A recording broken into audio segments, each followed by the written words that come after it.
Igreja Açores, o programa com a atualidade da Diocese para ouvir ao domingo, ao meio-dia, na sua Antena 1 Açores. Olá, seja bem-vindo à 8ª temporada do programa Igreja Açores. Estamos de regresso para levar até si semanalmente a atualidade da Diocese de Angra. Neste programa vamos fazer um balanço da Jornada Mundial da Juventude e também fazer a antevisão deste novo ano pastoral que arranca brevemente. Bem-vindo! Arrancaram esta sexta-feira as festas de Nossa Senhora dos Milagres na paróquia da Serreta, na Ilha Terceira. O reitor, Padre João Pires, enviou uma mensagem aos peregrinos, intitulada Peregrinos que Geram Vida. Os pormenores desta mensagem com Carmo Rodeia. O reitor do Santuário de Nossa Senhora dos Milagres, que celebra a sua festa de 1 a 12 de setembro, incentivou os peregrinos a aproximarem-se das realidades de sofrimento e morte e a gerar vida como Jesus. Numa cultura que quer as pessoas isoladas e debruçadas sobre mundos virtuais, façamos circular esta palavra de Jesus: levanta-te, ou seja, sonha, arrisca, esforça-te por mudar o mundo, reacende os teus desejos, contempla o céu, as estrelas e o mundo ao teu redor. Escreveu o Padre João Pires numa mensagem dirigida aos peregrinos do Santuário Mariano da Serreta.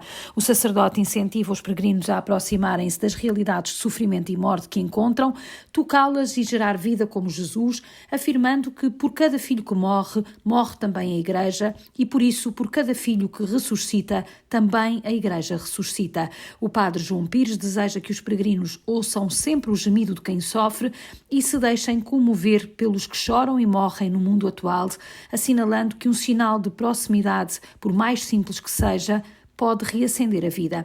A festa da Serreta, Santuário Diocesano de Nossa Senhora dos Milagres, na Ilha Terceira, começou no dia 1 de setembro com o novenário, que tem como tema Jovem eu te digo, levanta-te, e termina a 12 do mesmo mês.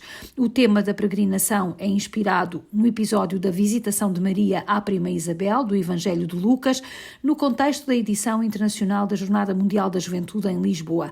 Vão estar entre os oradores, os padres Jacob Vasconcelos, Nelson Pereira, Ricardo Henriques, Gaspar Pimentel, Emanuel Valadão Vaz e Hélder Miranda Alexandre. A missa solene do dia principal da festa será presidida pelo bispo de Angra, Dom Armando Esteves Domingues. Esta festa teve origem no século XVII e está ligada a momentos difíceis da história do arquipélago e de Portugal, com as comunidades a virarem a sua esperança para Maria. Durante o novenário, o santuário terá entre as 4 da tarde e as 8 da noite sacerdotes para acolherem os peregrinos no sacramento da reconciliação. Pede-se ainda aos peregrinos que se desloquem a pé que o façam com segurança e cuidados de saúde e com equipamentos que facilitem a sua visibilidade por condutores. Pede-se ainda aos peregrinos que tenham em atenção a conservação e a limpeza do meio ambiente. Um peregrino também deve testemunhar o respeito para com a natureza, sintonizando-se assim esta peregrinação com esse grande desafio do cuidado da casa comum, expressa em tantos documentos da Igreja, particularmente escritos pelo Papa Francisco, como foi a encíclica Laudato Si. Durante os dias da festa poderá haver alguns congestionamentos de trânsito. As festas de Nossa Senhora dos Milagres, que já arrancaram e levam durante esta semana milhares de peregrinos ao santuário na Serreta.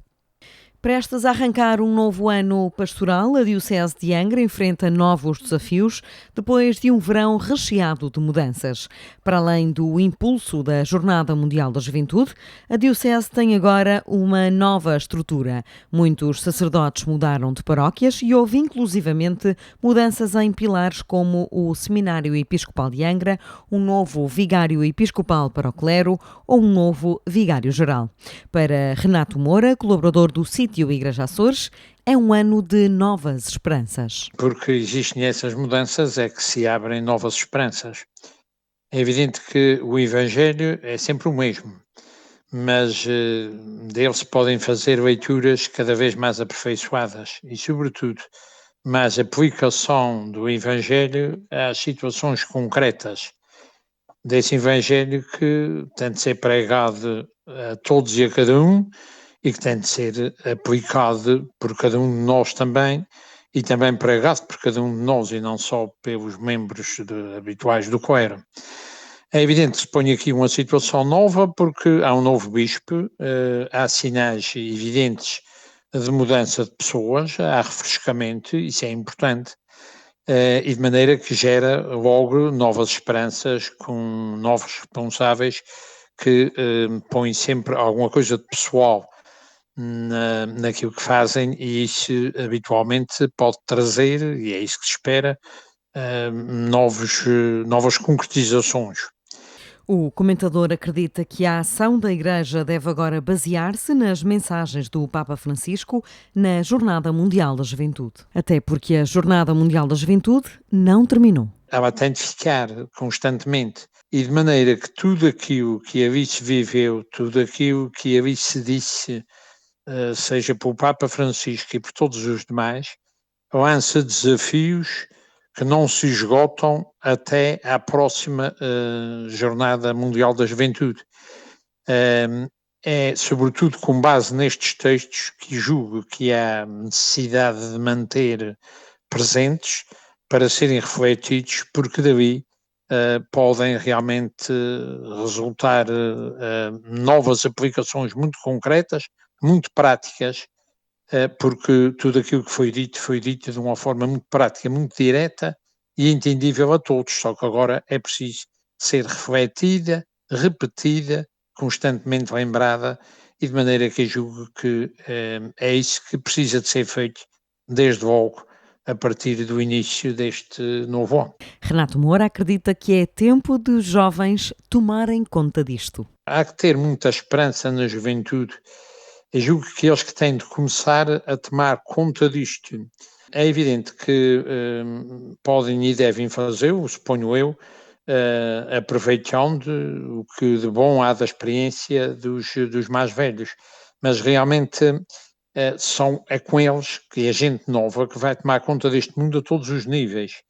E de maneira que eles que vieram de lá renovados e partiram dali para todo o mundo, foram com mensagens muito práticas que os ajudarão a refletir, e essa aplicação pode ser feita em todo o seu tipo de vida, façam eles aquilo que fizerem por este mundo fora, e na nossa região em concreto. Renato Moura acredita que a Igreja não tem sabido conversar com os jovens. A Pastoral Juvenil da Diocese de Angra faz um balanço muito positivo da participação açoriana na jornada, mas destaca sobretudo o trabalho de preparação, lembra o padre Norberto Brum. Primeiro, foi e está a ser uma vivência extraordinária. Foi uma participação em massa e, sobretudo, uma caminhada que foi feita. Valorizo muito e valorizamos muito não só a semana propriamente da jornada, mas sobretudo aquilo que a jornada fez despontar antes da própria jornada. O caminho que foi feito a nível da Diocese, que passou pelos encontros Rise Up, passou pela peregrinação dos símbolos em todas as ilhas da Diocese, passou pelo envolvimento dos jovens em diversos encontros, em diversas realidades, e depois a participação na própria jornada, que foi, numa linguagem mais jovem, foi um espetáculo, foi de facto uma vivência extraordinária a todos os níveis, ao nível da fraternidade universal, da comunhão, desta universalidade da Igreja, este sentido de uma Igreja que é tão nossa, tão próxima, mas também é tão grande, é tão diversa nas suas formas de ser e de estar. Depois, as celebrações em si, a riqueza das celebrações, a forma como foram vivenciadas, preparadas, vividas, e sem dúvida, de facto, a palavra do Papa Francisco. As palavras que para nós já são assumidas como uma revolução JMJ, que o Papa, que de facto desafiou não só os jovens, mas toda a Igreja, e penso que já quase que podemos falar numa Igreja, mesmo na nossa Diocese, antes das jornadas e depois da Jornada Mundial da Juventude. Agora é hora de dar os comandos aos mais novos. Uma esperança na renovação da própria Igreja, nas suas estruturas, e uma esperança sobretudo que agora, e este também é desejo do Armando e nosso, que agora sejam cada vez mais os jovens a liderar a própria Pastoral Juvenil, a liderar nas próprias ilhas. Nós sentimos que, e experimentamos em todo este processo, temos jovens capazes, em todas as nossas ouvidorias, em todas as nossas ilhas, capazes de liderar, capazes de se aproximarem, capazes de fomentar, de facto, uma pastoral juvenil mais ativa. Aqui que trouxemos sobre esta esperança. Uma esperança que se quer traduzir nesta vivência daquilo que nós chamamos já a Revolução de Jornada Mundial da Juventude. Aquele célebre todos do Papa Francisco no seu acolhimento, não há dúvida, uma igreja que acolhe, a esperança que os jovens sejam cada vez mais este rosto de uma igreja acolhedora, de uma igreja que acolhe sem julgar, que aceita sem condenar. Depois, a esperança de que os jovens se sintam chamados, como o Papa dizia, chamados pelo seu nome e aceitos tal qual são. Portanto, a vivência da própria verdade diante de Deus. E depois aquilo que ele pedia no último dia, que é o não tenhais medo. Não termos medo, a esperança de que os jovens sejam corajosos, audazes e, como ele dizia aos voluntários, que sejam estes surfistas das ondas do amor. E valorizar cada vez mais o jovem como protagonista de evangelização. E a esperança também, por outro lado, que as próprias comunidades, que as próprias estruturas que estão montadas no terreno, que os próprios sacerdotes, párocos, os próprios movimentos também se deixem contagiar por esta onda, também se deixem motivar por este trabalho. Depois de quase 1 milhar de jovens açorianos na Jornada Mundial da Juventude, cabe agora internamente começar por aplicar o pacto assinado na Montanha do Bico em julho de 2023, numa subida com o bispo Dom Armando Esteves Domingues. Lisboa acolheu a Jornada Mundial da Juventude entre 1 e 6 de agosto. 1,5 milhão de pessoas pernoitaram no Parque Tejo para assistir à missa de envio na manhã de domingo, dia 6. Um amanhecer que fica na memória de todos os que viveram a experiência. Clara Marcos tem apenas 14 anos, mas garante que este verão foi o mais marcante da sua vida, graças a ter-se alistado como voluntária JMJ. Foi incrível. Eu acordei um bocadinho antes das outras pessoas. Eu acordei com a luz por volta das 6 da manhã, mas depois voltei a dormir porque eu estava muito cansada. Mas via-se toda a gente a dormir e via-se um silêncio. E também quando começou a dar a música do DJ, não se via ninguém chateado, via-se toda a gente a dançar, toda a gente feliz. Enfim, acho que as pessoas não gostam, os jovens não gostam de dizer que vão à igreja para se acharem fixe, porque a maioria dos jovens agora não gostam de ir à igreja e não percebem o porquê de ir à igreja e rezar. E lá nas jornadas via-se que havia muita gente como eu, que reza todos os dias e que sabe as músicas da igreja e que reza, né? Sabe as partes da missa em que é suposto falar e não fica calado na missa. Clara foi voluntária e garante que conseguiu também aproveitar as jornadas. Eu fiz um bocadinho de tudo. Eu dei pequenos almoços, levantei-me às 6 da manhã para ir dar pequenos almoços a franceses, limpava, ajudei a fazer as marcações, ajudei a levar, fazia trabalho pesado também, ajudava a levar as mesas de um lado para o outro, ajudei a guiar os peregrinos para as salas onde iam dormir. E foi mais o trabalho da gestão dos peregrinos, foi o que eu fiz. Mas eu aproveitei muito, por exemplo, às vezes os adultos não se inscreviam na equipa de limpeza e nós jovens é que tínhamos que ir. E tínhamos que ir enquanto as catequeses estavam a acontecer, por isso não podíamos ver as catequeses e as missas dos franceses. Tínhamos que ir limpar a escola, porque os adultos queriam ver as catequeses, para podermos ir a Lisboa e apanhar o comboio do meio-dia e 43, para podermos ir para as celebrações. Ouvi dizer que tiveste o Papa Francisco bem perto de ti. Tive, mais ou menos a 1 metro ou 2 de distância de mim. O que é que sentiste?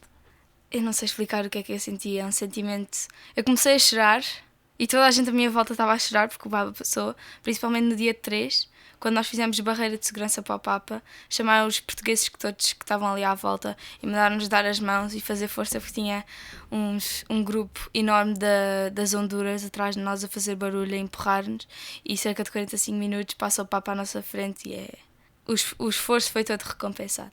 Clara levou companhia. ou ao contrário?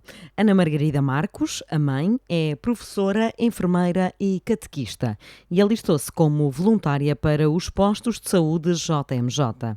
Mas o tratamento recebido foi maior. Eu acho que a saúde dos peregrinos estava excepcional e, de facto, não houve muito trabalho a fazer. Havia pequenas sequelazinhas, mazelas que foram surgindo, pés extraordinariamente cansados de peregrinos que faziam caminhadas, muitas vezes de cerca de 15 km, para chegarem aos locais onde o Papa acedia, mas em termos de trabalho, oficialmente não tivemos grande trabalho a fazer. Eu acho que os peregrinos foram extraordinariamente resilientes e não deram sequer espaço a estarem doentes, porque o propósito deles era tão vincado que não havia espaço sequer para ninguém estar doente. Eu fui uma e vim outra. Na verdade, eu já era uma pessoa com uma consciência religiosa bastante marcada. Eu venho de uma família católica, praticante, com uma série de práticas na vida diária que costumamos ter, todos em conjunto, rezar às refeições, etc. Mas eu ia com a convicção de que, e nos primeiros dias, quando ouvia as notícias, eu sentia algum receio. Receio de não ver grande impacto. Porque, na verdade, parecia-me que os jovens não tinham compromisso. E a verdade é que eu vim de lá completamente comprometida com aqueles jovens que estavam também comprometidos. Foi um renovar, foi um banho de fé, foi vir com a alma completamente preenchida e revigorada. Foi indescritível. Agora, para o Curato de São Carlos, na Ilha Terceira, a catequista traz maior fulgor. Eu já o faço em termos de escola. Eu não sou muito de não mostrar as minhas convicções. Eu sou professora, eu sou modelo. E, portanto, é este o modelo que eu tenho para oferecer aos meus alunos. Ainda que não força nada e respeite todas as confissões, obviamente, mas eu tento passar esta convicção de fé, esta convicção de que há alguma coisa que nos sustenta, há uma luz que nos guia e, na verdade, é isso que eu faço. Claro que este ano venho com esta minha convicção bastante mais marcada, digamos assim, e eu penso que sim, que o entusiasmo vai ser acrescido, sem dúvida nenhuma. O testemunho de quem participou de perto no evento que juntou muitos milhares em Lisboa. Mãe e filha sonham ainda em estar em Seul em 2027 para a JMJ na Coreia do Sul. Oferecer os dons foi também o que fez Ricardo Botelho, coralista do Coral de São José, em Ponta Delgada.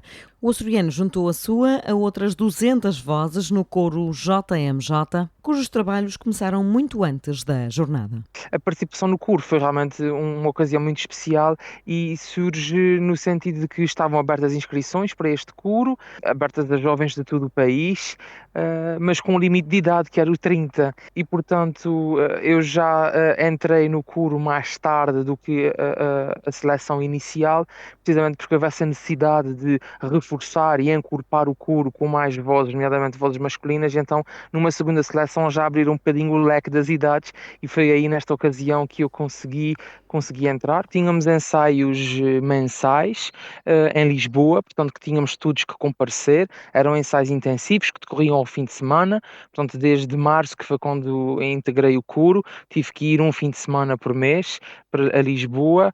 Portanto, ensaios que tínhamos ao sábado, desde as 9h15 da manhã até às 19 horas, e no domingo repetia-se essa dose de trabalho. Portanto, nós tínhamos uma plataforma onde tínhamos acesso aos horários, ao escalonamento dos trabalhos, onde nos facultavam as partituras, a versão de ensaio para estudarmos, e depois recebíamos indicação de quais peças iríamos trabalhar em cada um dos ensaios para irmos devidamente preparados. E depois tínhamos uma equipa incansável, a equipa de música da jornada, que tudo fez para que não nos faltasse nada, para que tivéssemos o maior brio e rigor naquilo que fizemos, que é um facto, aliás, muito, muito curioso, e que o feedback que temos recebido e que recebemos ao longo da jornada e até após, nestes dias que têm seguido, foi realmente de uma grande valorização desse trabalho musical que foi feito. Já sabemos o que trouxe o coralista na bagagem, mas e o Ricardo Cristão? Como regressa desta experiência? Portanto, viveram-se momentos muito calorosos, a nível da participação no coro, também retirei esta dimensão, portanto, da partilha, da experiência, de contactar com outros jovens que têm a mesma paixão que eu pela música e um trabalho assíduo na música litúrgica e na vivência das suas comunidades paroquiais através da música. Foi bastante enriquecedor.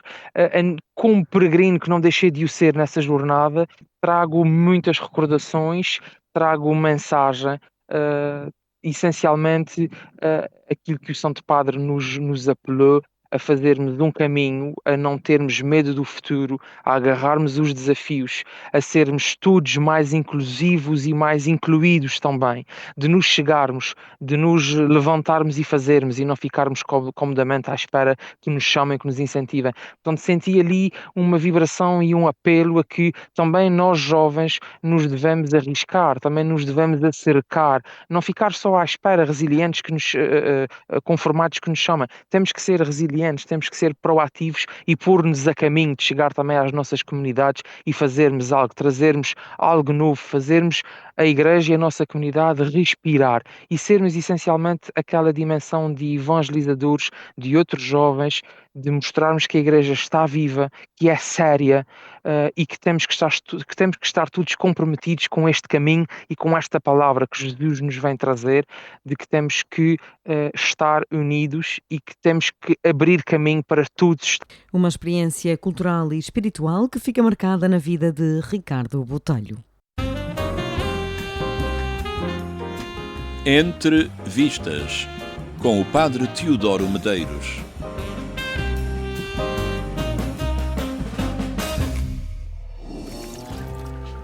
O Encarregado é uma série argentina de 2022. Uma criação da dupla Marion Cohn e Gaston Duprat, conta com o soberbo Guilherme Francella no papel principal. Ele é Eliseu, um faz-tudo, num prédio de vários apartamentos. Eliseu conhece toda a gente e toda a gente o conhece dentro do condomínio. De uns é amigo, de outros apenas conhecido. A pedra de toque da série é um projeto que alguns moradores gostariam de ver realizado, que se construa uma piscina no terraço da casa. A uma pessoa interessa que tal nunca venha a acontecer. Precisamente Eliseu, cujo apartamento se situa no terraço e que deve ser destruído no processo. Além disso, ele perderia o seu emprego de 30 anos. O que se sucede são muitas peripécias em que o carregado usará de toda a sua astúcia para conquistar o voto negativo dos inquilinos. Os métodos de Eliseu incluem espionagem, muitas atividades altruístas para ganhar a simpatia de todos, sabotagem para mostrar o seu papel fundamental na casa e, quando necessário, chantagem sobre aqueles de quem conhece os segredos. O resultado é uma temporada muito bem humorada, repleta de justiça retributiva para com os falsos amigos do protagonista. Ele passa grandes dificuldades, mas consegue adiar sempre a sua derrota. Foi anunciado há 2 semanas que a segunda temporada de O Encarregado chegará em novembro deste ano. Bom visionamento, boa semana e um santo domingo para todos. ¿Cuánto le cobraste? 14.000. Toma. Dale, yo te llamo cualquier cosa. Dale. E neste regresso para a 8ª temporada do Igreja Açores é nosso convidado o cônego Gregório Rocha, num ano que se prevê de muitas mudanças, é o novo Vigário-Geral da Diocese de Angra. Olá, obrigada por estar connosco antes de mais. Este não é propriamente um lugar novo para si. Não é um lugar novo, porque há cerca de 20 anos atrás, no Episcopado de Dom António, também fui o Vigário-Geral. Por isso, de certa forma, não é novo. É novo porque, entretanto, as coisas mudaram muitas pessoas, o contexto é completamente diferente, sobre todos os aspectos, quer a nível do próprio clero. Entretanto, nestes 20 anos já apareceram muitos padres novos, já foram desaparecendo outros mais velhos, entretanto já passámos por outros episcopados, não é? Cada um marca características diferentes, objetivos diferentes, e claro que tudo isso também condiciona de alguma maneira. Portanto, não é novo, mas ao mesmo tempo é novo, não é? tem desafios completamente diferentes, porque toda a conjuntura eclesial, social, tudo mudou neste espaço mais ou menos de 20 anos, e claro que as respostas também não poderão ser as mesmas, e claro que se naquela altura era um desafio para mim, porque achava que era se calhar um bocadinho novo, agora é um desafio porque se calhar acho que já devia ser para a gente mais nova. Mas... Como é que recebeu esta missão por parte do novo Bispo de Angra? Sinceramente, com uma certa surpresa, porque achava que ele ia apostar em alguém mais novo.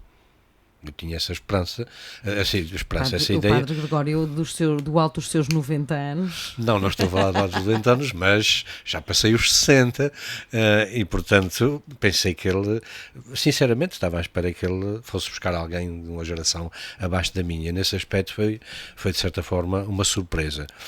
Mas pronto, depois dele me fazer o pedido, convidar, pensei e acabei aceitando, porque se nós queremos mudança, temos também que dar o corpo ao manifesto para essa mudança, não é só esperar que essa mudança venha do Bispo ou que venha daqui ou dali.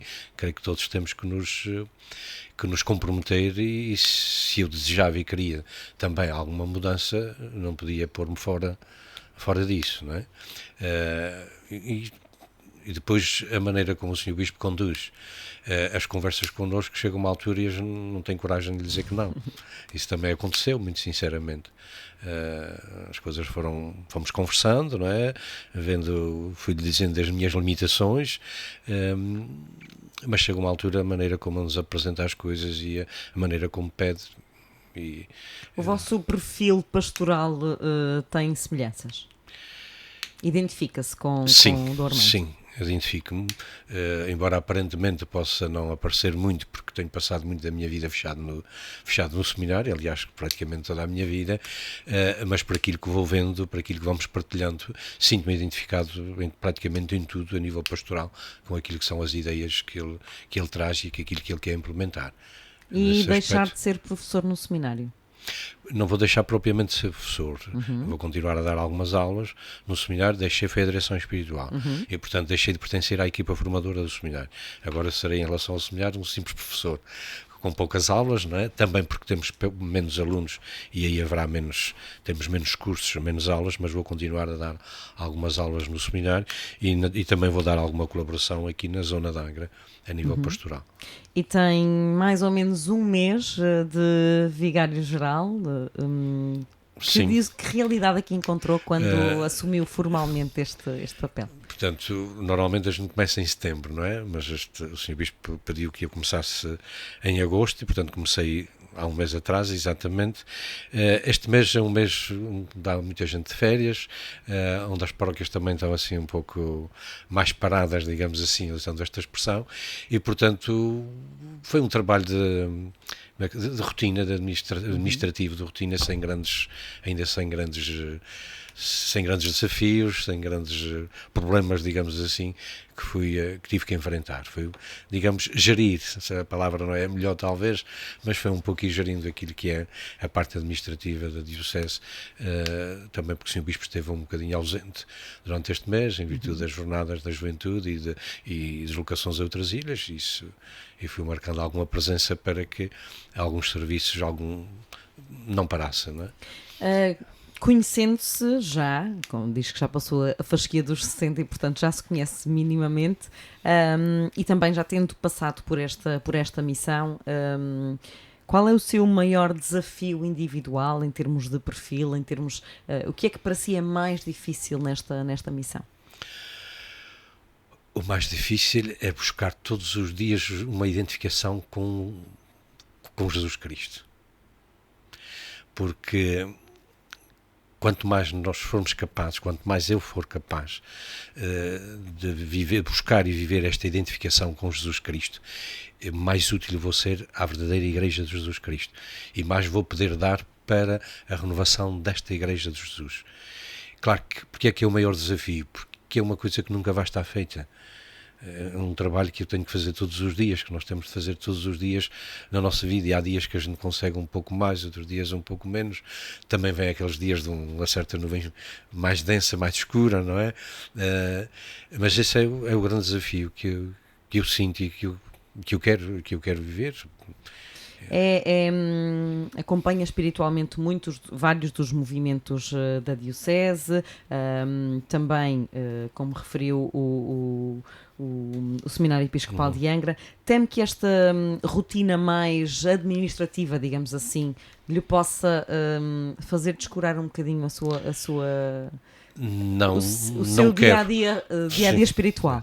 Não quero que isso aconteça, não digo que não venha a acontecer, mas eu não quero que isso aconteça e quero estar muito atento a isso, porque a parte mais importante é exatamente este acompanhamento das pessoas, dos movimentos. O acompanhamento dos movimentos fica assim um pedacinho abstrato. Eu gosto mais de chamar o acompanhamento das pessoas, claro que através dos movimentos, mas isso eu não quero perder, porque essa é a minha razão de ser padre. Não é só seguir Jesus Cristo ou identificar-me com Ele, mas é também poder partilhar alguma coisa com as pessoas e ajudá-las a fazer este caminho. E claro, se ficar só ali fechado, não vou realizar como padre. E quais são aqueles que nos últimos tempos têm identificado como os grandes desafios pastorais desta diocese? Aqueles que a gente tem vindo a bater, a juventude. É um grande desafio. Mas houve alguma alteração este verão no seu conceito de comprometimento dos jovens, digamos assim? Estamos à espera agora, depois do que vimos. Eu tenho esperança que depois do que a gente viu, se nós formos capazes de agarrar aquilo que foi a jornada em si, e agora vamos encontrar formas de concretizar isso no terreno com os nossos jovens. E creio que este é um grande desafio, e creio que a Diocese, tanto quanto eu vou percebendo, vamos tentar apostar exatamente por aí, fundamentalmente neste primeiro ano. Aproveitar aquilo que foi o fogo da jornada, que interpelou muita gente, mas não só os jovens, mas mesmo adultos, interpelou muita gente em relação à figura de Jesus, em relação à Igreja. Agora descobrimos como é que isto pode alimentar isto. Como é que isto não pode ajudar esta gente que se deixou interpelar por este acontecimento? Como é que os podemos ajudar a continuar a fazer um caminho que leve a que a Igreja, uma Igreja jovem, uma Igreja de jovens e uma Igreja jovem, possa ser uma presença ativa e transformadora na sociedade em que eles estão inseridos? Uma caminhada sinodal que poderá recomeçar com os jovens? Esperemos que sim. Gostaria que isso acontecesse. Que a nossa caminhada sinodal continuasse e que envolvesse de uma maneira com muita garra, os jovens. Cônego Gregório Rocha, esta nomeação vai obrigá-lo agora a uma maior exposição, digamos assim, mediática, comunitária. Sente-se preparado para esta exposição? Sempre foi uma pessoa mais de proximidade, mas longe dos focos. Exato. Eu sou, por natureza, uma pessoa tímida. E, aliás, fiz sentir isso ao Sr. Bispo. Pessoa tímida, um bocadinho reservado. O trabalho que fui fazendo, fui colaborando com movimentos, com pessoas, mas sim. E isso às vezes preocupa-me um bocadinho, sim. Mas também acredito que se o Nosso Senhor, através do Sr. Bispo, quis que estivesse aqui, me há de dar a força, a luz, o discernimento para eu saber estar. Não quero perder aquilo que é... Como é que é dizer, a minha maneira de estar assim um pouco mais escondido. Não é fugir à realidade, não é estar alheio aos problemas, não entendo isso, nunca entendi isso assim. Pronto, acho que tem a ver com a minha maneira de ser, não é? Mas o facto de agora ser um bocadinho mais exposto, às vezes preocupa-me um pouco, sim. O que é que os diocesanos poderão esperar do novo vigário-geral, Padre Gregório Rocha? Aquilo que as pessoas que têm contatado comigo nestes 41 anos de padre têm encontrado, é isso que eu vou continuar a dar. Não vou dar coisas diferentes por ser vigário-geral, não sou uma pessoa diferente. O facto de ser vigário-geral não me transformou ontologicamente, não é? Portanto, vou continuar a ser o padre que tenho sido, com os meus defeitos, com as minhas capacidades, a servir aqueles com quem me vou cruzando. Se calhar agora vou ter que cruzar um leque maior de pessoas em virtude desta missão, mas quero continuar a ser, de certa forma, a mesma pessoa. E para quem estava muito presente nos movimentos, porque conseguia privar muito de perto consigo, vai ter que se afastar de alguns desses movimentos? Vai ter que abrandar nesse sentido ou vai manter tudo igual? Penso que não, pelo menos para já. Os movimentos a que eu assistia vou continuar a assistir. São quais? CPM? CPMs, as equipas de Nossa Senhora, sobretudo estes dois. Para já vou continuar a assistir, também é uma forma de, cá está, de sair da tal faceta administrativa, e também sinto nas pessoas desses movimentos que me apoiam mesmo nesta missão. Eu sinto a força da oração deles, a força da oração da amizade. Aliás, uma pessoa ou outra assim mais próxima é quem eu partilhei esta preocupação desta nova missão. A resposta dos leigos amigos nesse aspecto era avance, que nós estamos aqui por trás com a nossa oração e com a nossa amizade, e isso também nos dá algum conforto e algum entusiasmo para continuar. Não os vou deixar, não. É muito cedo, está só há aproximadamente um mês nesta missão. O que é mais urgente resolver na Diocese nesta fase? Eu penso que o que é importante neste momento é redescobrirmos a dimensão da sinodalidade e fazermos um caminho mais consistente nessa sinodalidade, ouvindo, integrando toda a gente e, sobretudo, colocarmos numa atitude de escuta de todos. Porque há sempre o risco, quando se fala de sinodalidade e quando se faz um caminho sinodal, há sempre o risco depois daquilo ficar só em meia dúzia, ficar ficar demasiadamente clerical. E o grande desafio é sermos capazes de fazer um caminho sinodal sem que esse caminho seja demasiadamente clerical. Para isso é preciso a colaboração também de todo o clero. De todo o clero, exatamente, e é preciso que o clero perceba que nós não somos donos da Igreja, nós somos servidores da Igreja. A Igreja é o povo de Deus, é o povo de Deus. Nós somos servidores desse povo e é preciso que nós testamos um pouco deste nosso, alguns não vão gostar, deste nosso clericalismo, para estarmos junto das pessoas, para escutar sobretudo as pessoas. Eu acho que as pessoas têm muito para dizer, têm muita dor, muito sofrimento e muita coisa para dizer.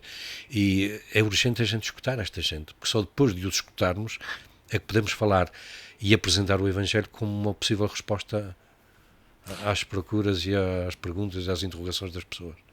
Padre Gregório Rocha, só uma mensagem para quem nos ouve, do novo Vigário-Geral da Diocese de Angra. Gostaria de pedir a todos aqueles que nos ouvem, sobretudo aos católicos, àqueles que têm consciência de que são a Igreja, que nos demos todas as mãos e cada um coloque ao serviço do bem comum da Igreja os seus dons e as suas qualidades, e se nos dispusermos realmente a fazer este caminho de mãos abertas e de mãos dadas, vamos conseguir renovar a face da nossa Igreja diocesana. Muito obrigada, Padre Gregório Rocha. Boa sorte nesta nova missão. Muito bom trabalho. O Igreja Açores, que regressou para a 8ª temporada, termina hoje por aqui. Estamos de regresso no próximo domingo. Até lá. Igreja Açores, o programa com a atualidade da Diocese para ouvir ao domingo, ao meio-dia, na sua Antena 1 Açores.